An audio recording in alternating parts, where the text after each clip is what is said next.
Hi everyone, welcome to the channel dedicated to sharing the profound insights and wisdom of Andromedan Contactee Alex Collier. If you're new here, you're in for a journey that expands your mind and consciousness, bringing you closer to understanding the messages from the fifth density Andromedan extraterrestrials.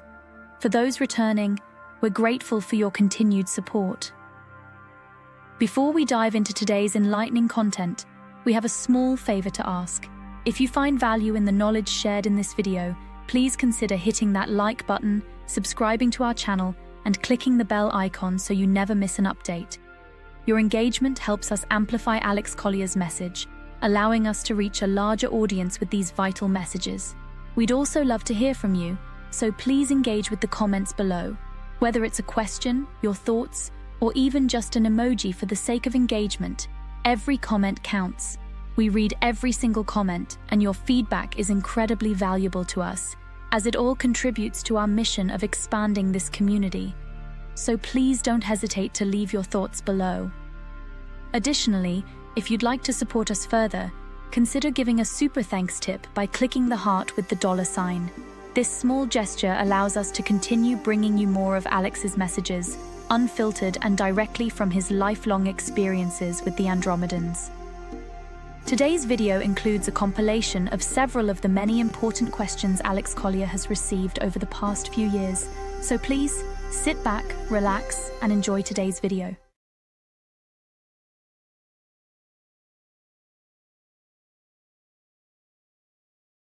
You recently said that you don't know if reincarnation is still happening. What makes you say that?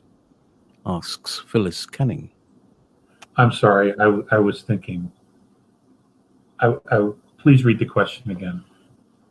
I know my voice sends people to sleep. You recently said you don't know if reincarnation is still happening. What makes you say that?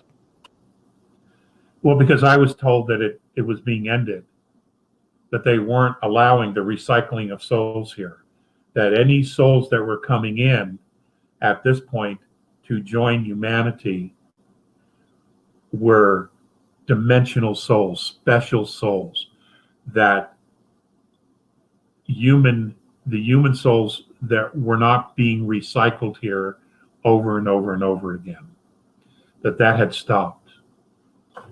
And the reason for bringing in these new souls was to raise the frequency higher. You see, there are limits to a walk-in coming in and taking over someone's body at a near-death experience, and then being able to operate in this realm, because one, they still have to fulfill the obligations of the person's body they just took over, or when they walk in, if there's an agreement with the soul, they're going to leave and this other soul is going to come in, they still have to fulfill the obligations of the family and whatever else is going on, and add other things to their plate. If they incarnate, they can successfully, benevolently infiltrate and proceed on a mission to do those things. You see, the dark side, the benevolence stay within the lines.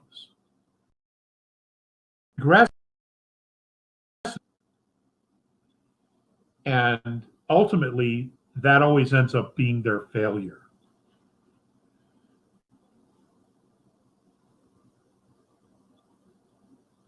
Because no one trusts them. And when you've lost that, it's done. It's done. And that's the problem here with the dark side, is they have painted themselves into a corner. And what ultimately happens is when they get painted into a corner, they begin to feed off each other. And the reason they feed off each other is because they don't trust each other. Well, how could you trust them? You can't. You can't. So, in order to make it right, in order to stay within the boundaries of of doing the right thing, of honoring one's word. The integration of the light into planet Earth has been ongoing consistently since the late 60s. Now you have to ask, well, why the 60s? It's a logical question. Well, our government and several other governments on this planet, that it hasn't been made public yet, made an agreement, or were tricked into an agreement with the Orion Group. God, I said it. Humanity was warned not to trust them. The military minds that made that agreement were in a place of such fear that they made a very irrational decision. And the only thing they thought about was, well, we're going to be given technology. We were given the throwaway stuff. Yes, it was advanced for us, but it was the throwaway. The real problem was, once they embedded themselves, this rogue regressive group, we were powerless to get rid of them. There had to be outside intervention. So, which is why I'm incredibly apprehensive at this point about waiting.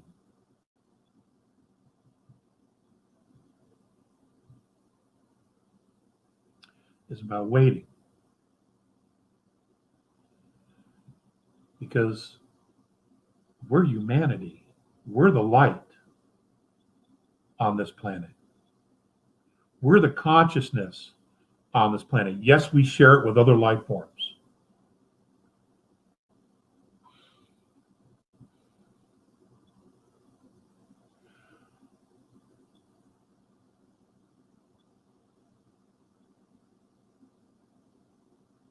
But it is our responsibility to be a worthy and responsible partner with the planet. She obviously thinks we can, which is why she's begun the process of ascension with us on her.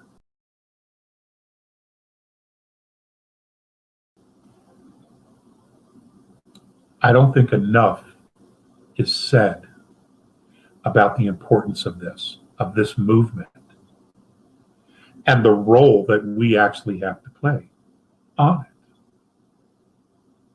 And I can't be the only one who knows this. I know I'm not. But I don't see this kind of talk anywhere,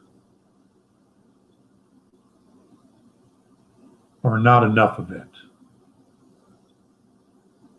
Because once you grasp this, once you grasp what's happening here, once you get it, oh my God, how you empower yourself with the light, with the spirit of all that is, you're invincible. You're absolutely invincible.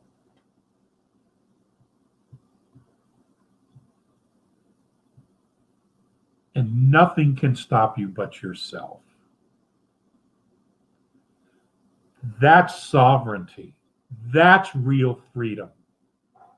And that's the leadership this planet needs right goddamn now.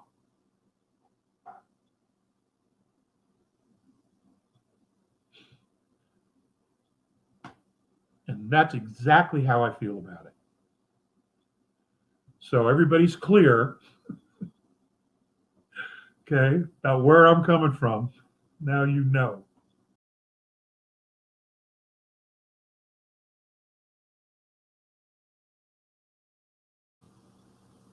Hello, Alex. I'm glad to find you're still spreading the message after so many years. I found your video in the late 90s and lost track of you over the years. With all the gold found under the Vatican and elsewhere, do you think that gold will no longer be as valuable as it is today? I've heard an informer say it looks to be more gold than could be available from the earth itself. Thank you for your Well, enlightenment over the years. that's interesting. That's from Terence. Okay, Terrence. Well, Terrence, I've heard the numbers. Again, I don't know if they're true.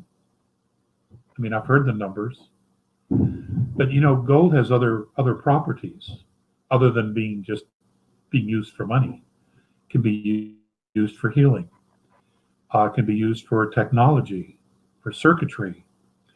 It could be used to patch holes in the ozone. It can help speed up one's DNA metabolism. The actual name of it escapes me at the moment, but they turn it into a powder. I know JP is probably chomping at the bit to say. So there's a lot of other properties for gold than money. I mean, the fact that we use it for money is we were conditioned by other extraterrestrial groups that it had value. And they used it, for example, the Nibiru, for their atmosphere, to block out specific solar rays from their atmosphere. Because of their strong reptilian genetics, they can't deal with the sunlight. So, specific light waves from certain stars, they just simply can't deal with it. This would block it out. It's also used for reflective properties in space. It has all kinds of other uses. I mean, they could have just as easily said sand is valuable. It's all a belief system. All of it is a belief system. Yes, these things have value as properties, but as far as money, the whole idea of money, having to pay to live on a planet you were born on, is a belief system. And we've all been conditioned to buy into it because that's all we know over several lifetimes, all of us. So, and this is a system that regressive controlling groups have used in order to enslave groups and to coerce portions of a population to sell out their own to accumulate wealth. But again, it's all a belief system.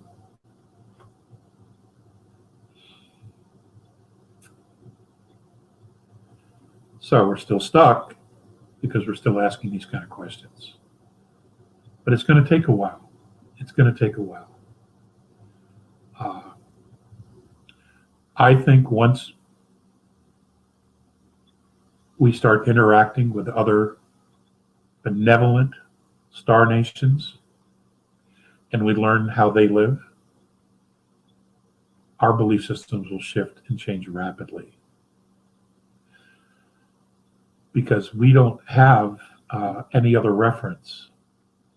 I mean, humanity just has information that they call mythology from the past, and information that's shared from contactees and/or abductees. But we're still held at arm's length. No one quite knows what to do with us just yet. It's only really in the last 10 years, suddenly people are a little bit more open to it. But, we've been here for years trying to tell humanity, share our perspective of humanity. It's just taken a long, long time. And, most of us are broke, homeless, worn out, just flat worn out from having to scream into the wind all these years.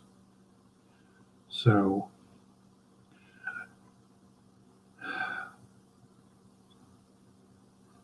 I believe in humanity. I really do. I know that the core of our hearts is positive. It's good.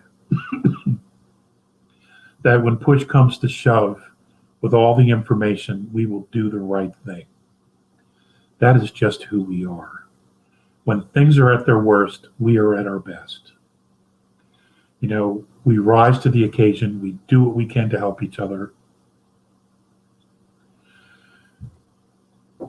And it's because of that soul thing, that soul connection we have, not only to source, but to each other, that symbiotic relationship that ultimately we know we share the same space. And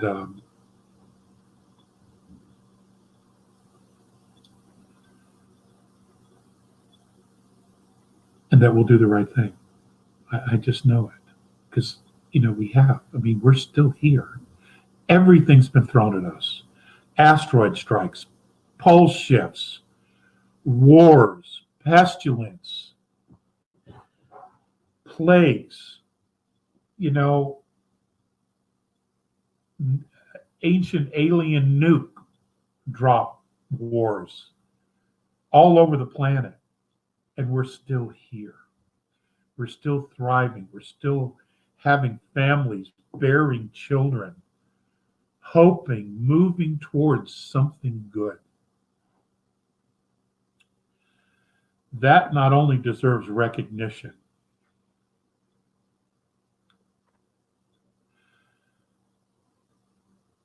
but that also demands assistance and a response from the universe. And we've gotten that response, ladies and gentlemen. We've gotten that response. The planet is ascending, and she is trying to do it with us aboard her. So the universe has responded. We just need more people to wake up and hear the message, to understand what's really going on here.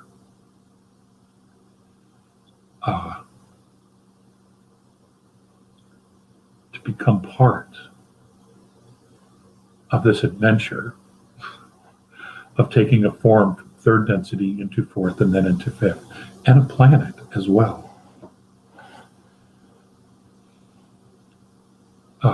It's an extraordinary thing when you really stop to think about it.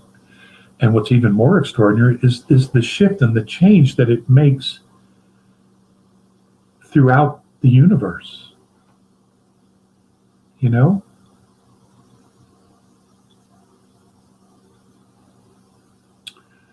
And the story we're going to have to tell about our participation in this. And the amazing revelations we're going to have in finding out who we are as souls, whether we're Patal or not. It's an extraordinary experience, an extraordinary story. And it's going to be one I know we're all going to be incredibly proud of. It just sucks being in the weeds all the time.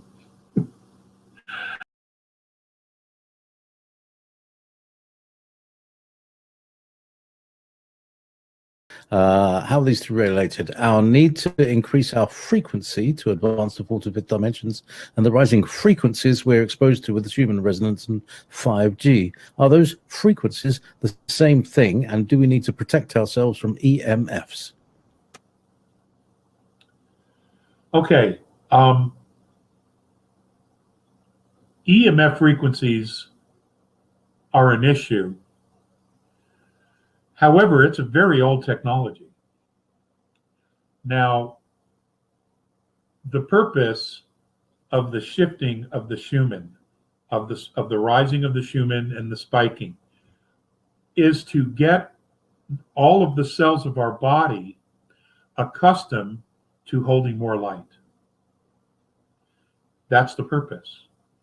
And it's expanding continuously because our bodies have memory. Our DNA has memory.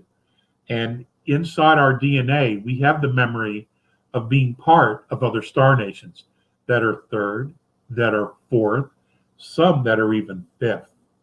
Do you understand? Our physical bodies, I'm talking physically, have these physical memories within our DNA of third density, fourth density, fifth density. Got it?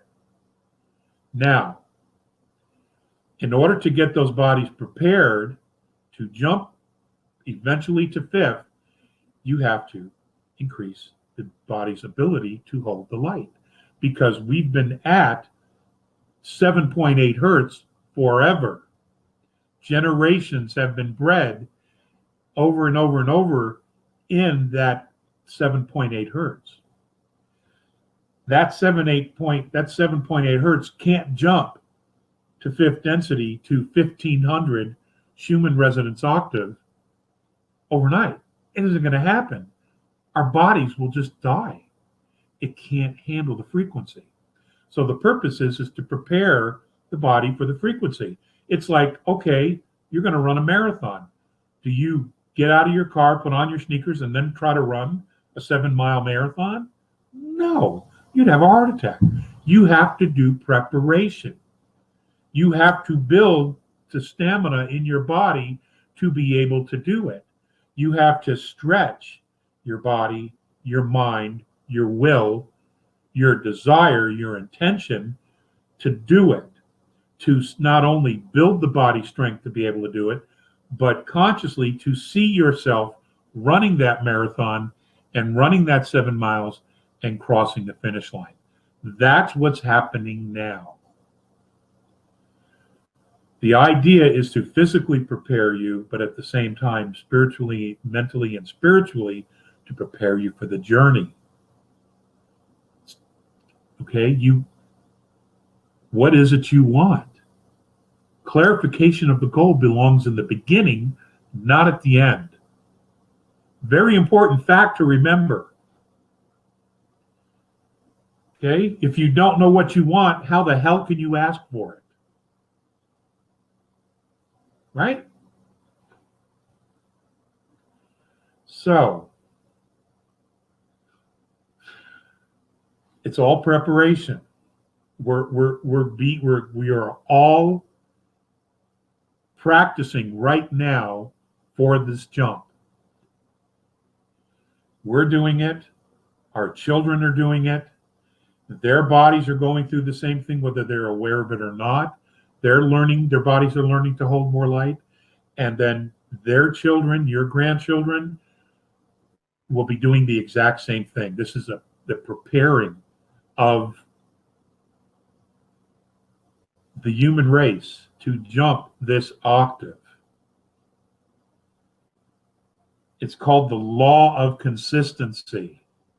You prepare the physical form and the spiritual form, and then together you jump. There is a reason that this particular human form of us, this collected 22 DNA memories that we have, this Heinz 57 of what we are, is being asked to jump octaves. There's a very specific reason for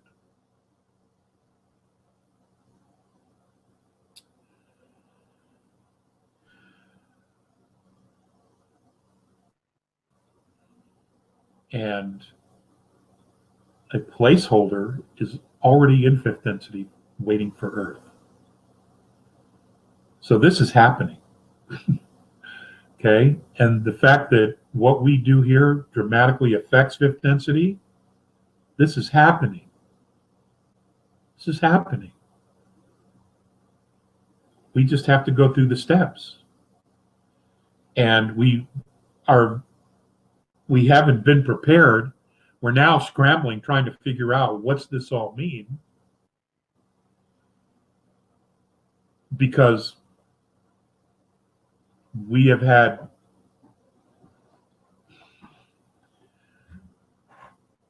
some scumbags running this planet. Just exactly how I feel. Who have given absolutely no consideration for us at all. I mean, they just, anyway.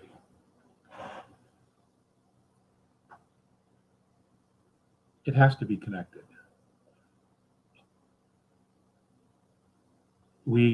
Many of us have come back in time to to right a terrible wrong.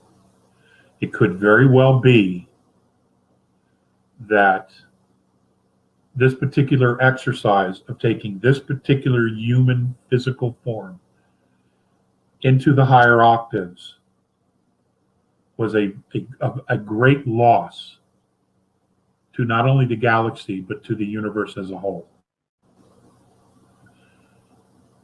Could be, which is why this exercise is being allowed to occur again, a second time, with a lot of additional addendums and adjustments to not only our timeline, but the removal of other timelines that may have been involved in the first fiasco. I don't occurring, and they're all interconnected. It's all symbiotic, whether people realize it or not. Even an atheist, they still have a relationship with source. They still have a relationship with the universe, whether they think about it or not. The fact that they're walking, talking, breathing, consciously thinking, have soul, dream, or traveling at night, they still have the relationship. They're simply not conscious of it. But they're still here. They're still having the relationship. It becomes deeper and richer when you're conscious of the relationship, because then you engage. You intentionally engage in the relationship, and then it becomes two-way. You ask questions, you get answers. You have hopes and dreams, you get fulfillment. And the more you participate, the more you engage in that relationship, the greater your expansion becomes. Because forget the physical vessel, your spiritual vessel is unlimited. You can hold as much knowledge, you can hold as much love, you can hold as much compassion as source. That's what this is all about. That's what this has all been about. So there's no limit to what we're capable of. So, and maybe us taking our physical forms to fifth density is more about helping them out than it is us. Maybe that changes the physical structure of the races in fifth density more than we can imagine. Maybe it's more about that. Maybe it allows them to go to the next level, to the higher octave. I don't know. But anything's possible. Literally, anything is possible. But there's no denying the link between us and fifth density. There's no denying it.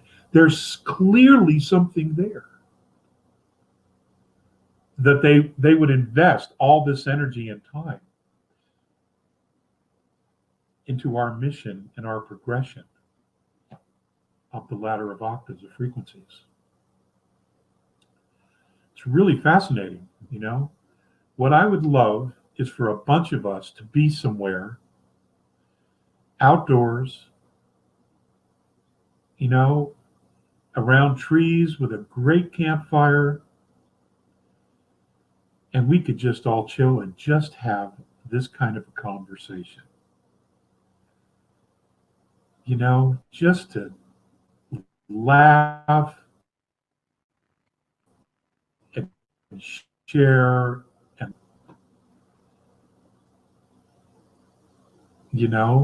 just bounce it off of each other. I'd give anything for that. I would. Thank you so much for watching today's video.